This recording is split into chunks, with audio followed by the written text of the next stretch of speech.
এটা আমার বোঝানো ইচ্ছা না, আমার বোঝানোর জন্য বলতেছি, কথার আলোচ্য বিষয় না। দেহ নিয়ে তো গবেষণাগার আছে সারা দুনিয়ায়, যেটা দেহ নিয়ে গবেষণা করে ওটার নাম WHO, বিশ্ব স্বাস্থ্য সংস্থা। আজকে আমি জুমায় বলতেছিলাম আর হাসতেছিলাম, আজকে প্রত্যেক মসজিদের খতিবের কাছে ফাউন্ডেশন থেকে চিঠি আসছে, করোনার ব্যাপারে সবাইকে সতর্ক করেন, সজাগ করেন, সবাইকে সচেতন করেন।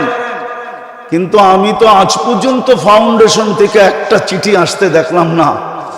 নাম ইসলামী ফাউন্ডেশন, ও চিঠি পাঠাইলো আজকে, তাও করোনা নিয়ে সতর্ক করার জন্য। আজ পর্যন্ত ফাউন্ডেশনকে দেখি নাই যে একটা চিঠি কোনোদিন ইস্যু করতে যে মানুষের আত্মা নিয়ে মানুষকে সতর্ক করেন।